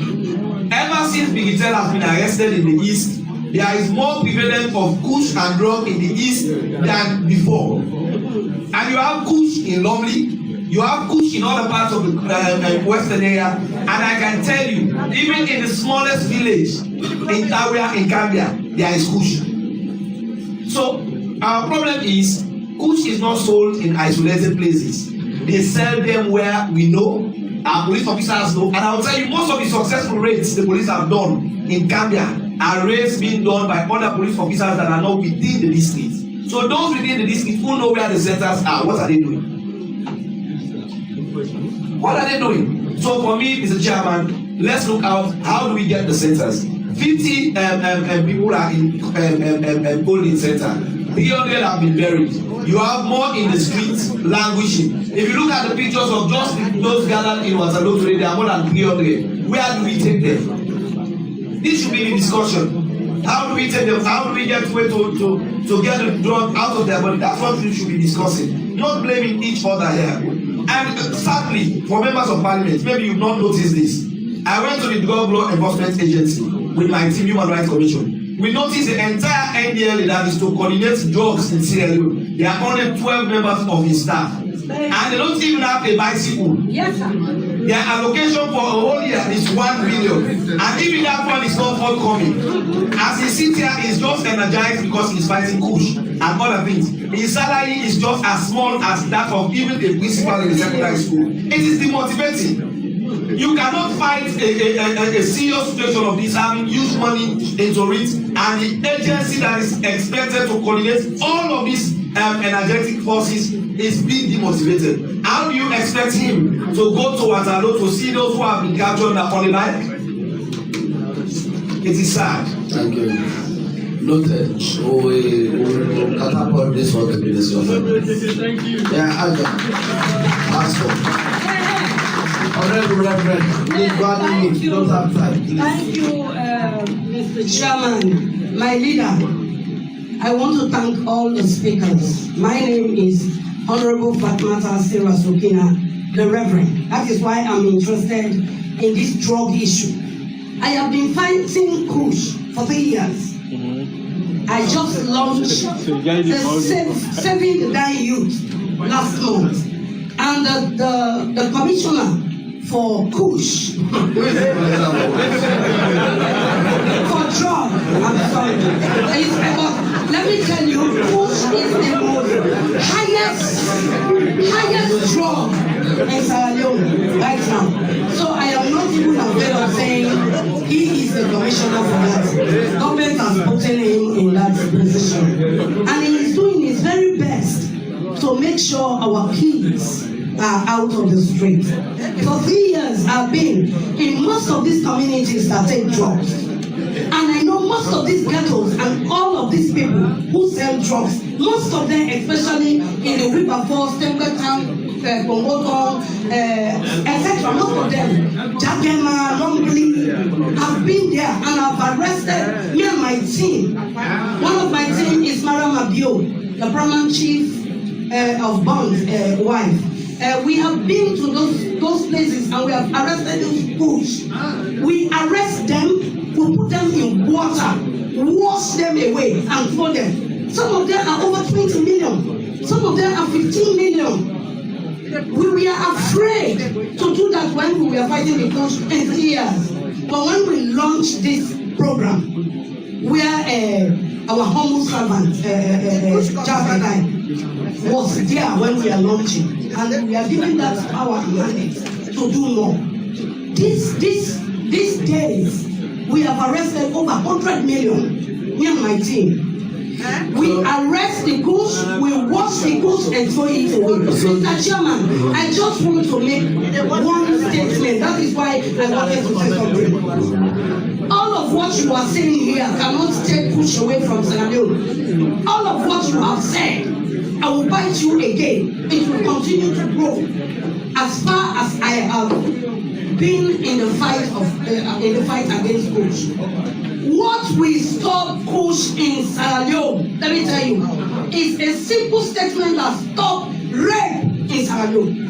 And that statement is coming from His Excellency the President, Julius Maada Bio. And Julius Maada Bio could only make a statement against drugs, against Kush.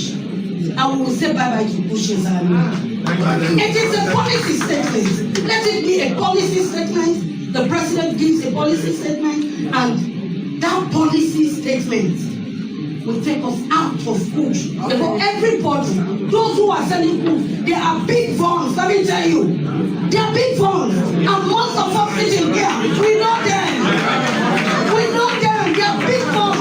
There are people who the public is calling their name. They cannot comment a bit.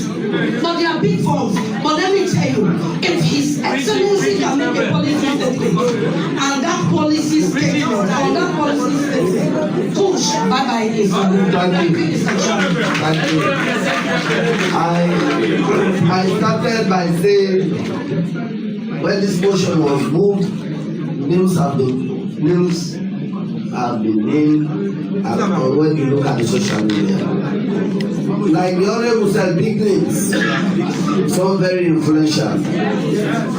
So we now listen to Honorable Musa who started the whole discussion in Parliament. Thank you very much, Mr. Chairman. And I want to thank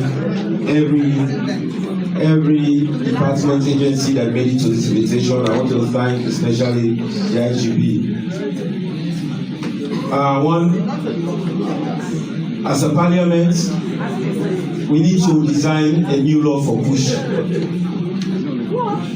The punitive measures against Kush should be specific. It should not be general to all laws. It should be Kush specific. And I'm going on record to state that even life imprisonment should be considered at this point. I know it's drastic, but it's necessary. I want to thank the honorable colleague that just spoke before me. Section 29B and F is clear about the proclamation of a health emergency. Mr. CMO, I appreciate the fact that you talked about prevalence, incidents, and you spoke a lot about the epidemiology. But this goes beyond that. When rape was declared a public health or public emergency, we did not wait for the prevalence of rape. And indeed, it has to come from the topmost office. The message should come from the president. We are losing a lot of Sierra Leoneans, a lot of young people. Nobody cannot point at the person that they've not known before they started taking Kush, and now they became victim of Kush. So we have to be law specific. Indeed, we should not be pointing fingers. No, we should be fighting this fight in the Sierra Leone way. We should be going after the labs. We know where the labs are. We need information on those labs. The police should be asking those questions. You should be asking the question, where are the labs? Let's go after the labs. That is one. Secondly, the Kush epidemic has hit a lot of families. You spoke about community policing. Let the community be empowered. Even if there should be a reward for pointing where the labs are, let's go to the source. Let's go to the source. The last time, the other day, I was thinking about how we started the fight against corruption. In that fight, we talked about unexplained wealth. Unexplained wealth. Unexplained wealth should also be factored into the equation. In societies that have fought against drugs, an example in the United States, cocaine was prevalent, but then came crack cocaine. And when crack cocaine came, there were specific laws against crack cocaine. That is why it is important that the law for Kush be different than all the laws about the other substances. Indeed, we want to talk about tramadol, we want to talk about cannabis, but today we don't want to talk about those things. We're not encouraging them, but we want to talk about Kush, and the fight should be against Kush. Thank you, Mr. Chairman. Thank you very much. Honorable from Kanao. Good afternoon, all.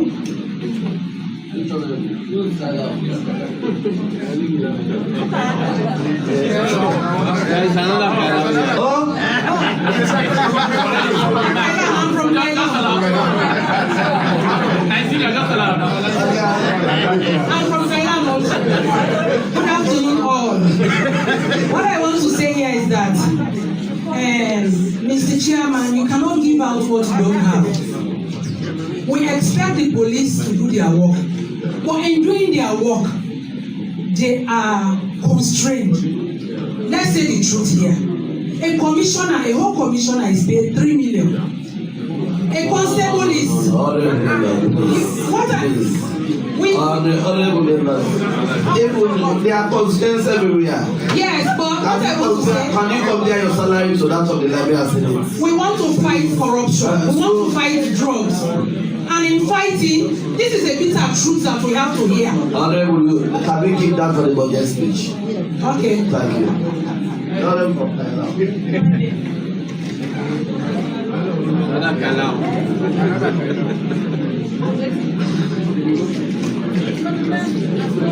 Please,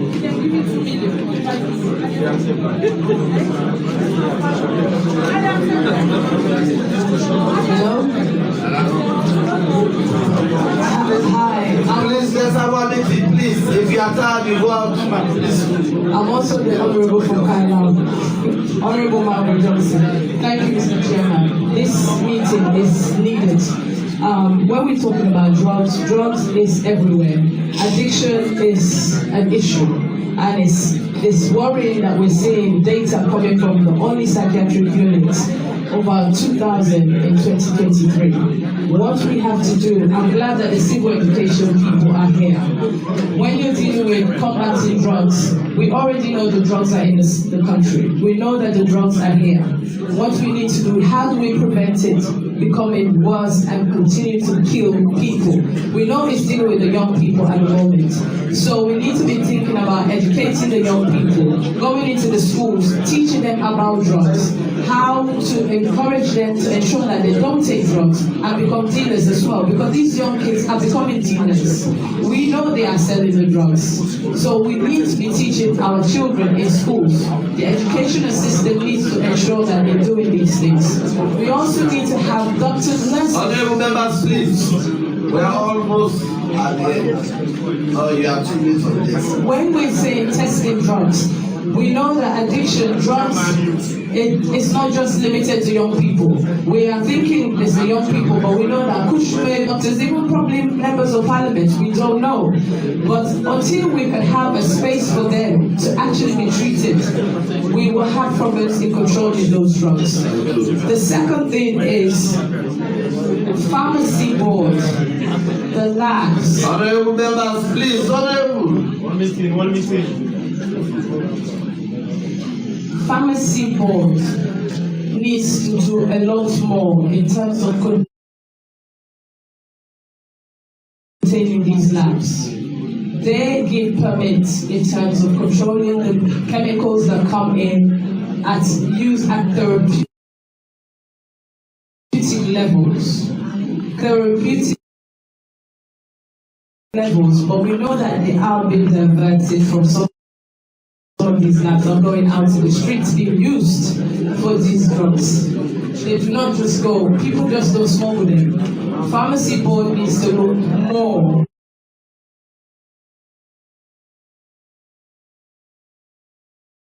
and do more into controlling these drugs. They swallow these drugs. Our people are being used.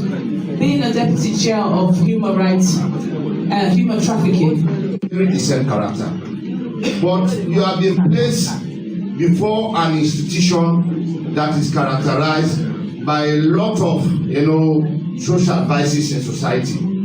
I believe the day the police will agree that Kush will stop its rebellion, honestly, if the passion you have, if the character you portray both in and out is what your officers are, they tend to follow your footsteps, this thing will become a history in this country. Let's take for Eastern Police, for example. If you go to Eastern Police, it's supposed to police both Sopit, Fish Market, Overbridge, around Bobokombo, coming to Peter's Street. If you go to those places, just like what the Honorable Ikeke was saying, Kush is not being sold in secret. And I can tell you that a lot of your officers are also into this game.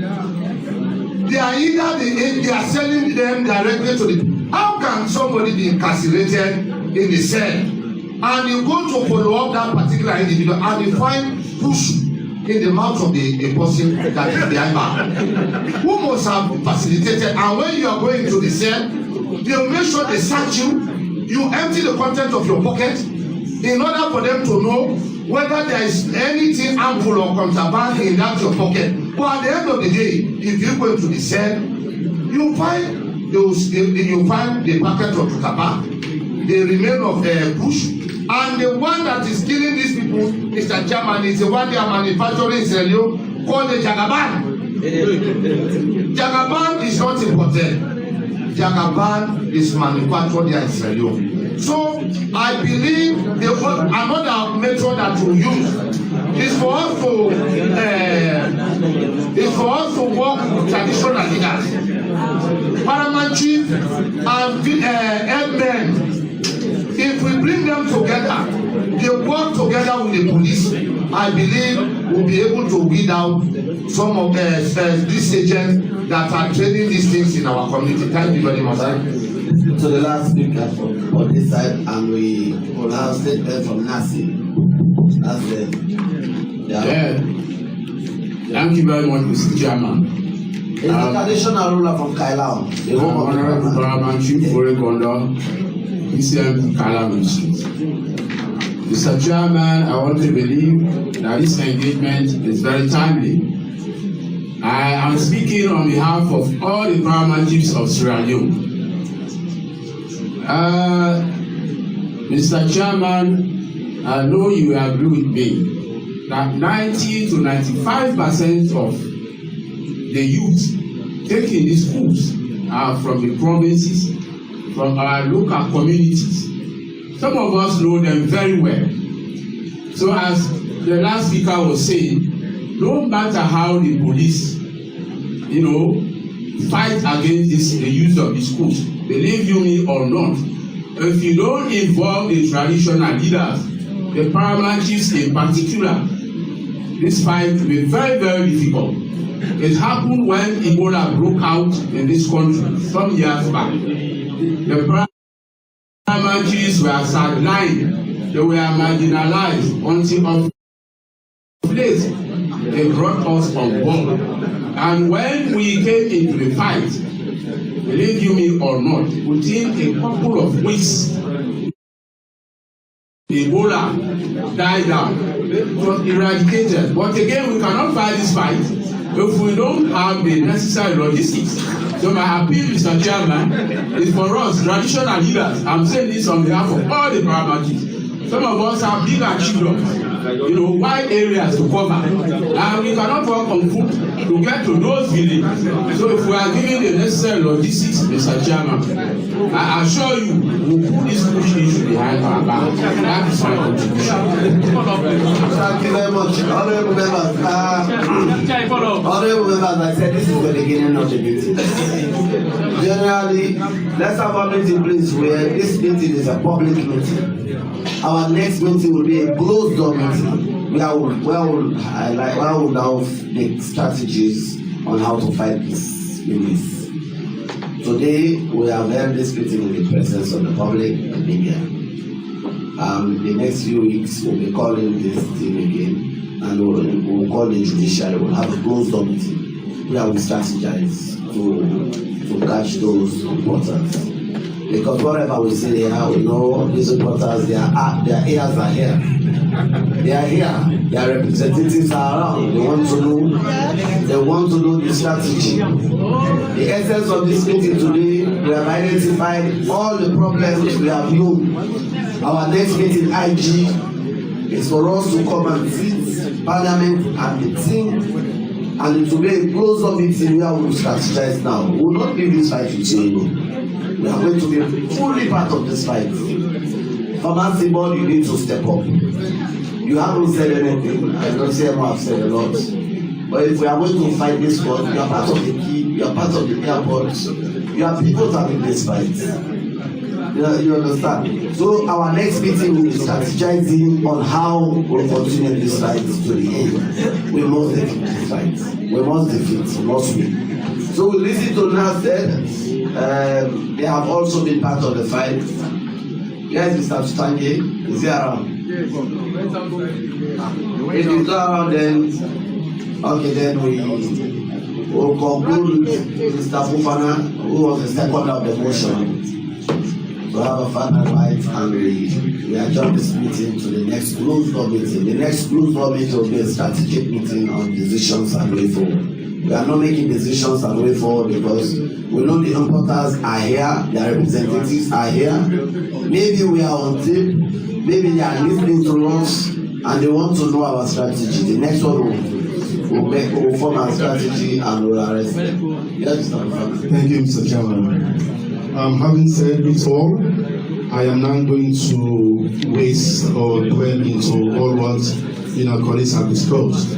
I just want to say thank you to all the stakeholders who made it to this meeting, and I want to say thank you to my colleagues. This is an issue that is very close to our heart. That is why you see a bipartisan cooperation to fighting this issue. Like the chairman said, we are going to reconvene in a very close meeting and continue this fight, because we want to assure the public, let them know that we know there are people who are living luxurious life at the expense of other people dying. There are people driving brand new cars, most recent cars, at the expense of family crying at the death of their children. There are people riding first class flight to go to overseas at the expense of manufacturer who is crying because her son is dying. So we have to go to the bottom of that. But today is not enough. I want to say thank you to all the stakeholders. Thank you, Mr. Chairman, for the opportunity. Thank you, all the members. We are determined as the people's representative to get to the bottom of this. This is just the beginning. Thank you, Mr. Chairman. Thank you very much. IG, please, all what have been said, take it in good faith and make sure you talk to your team. Thank you very much. This is adults in a life.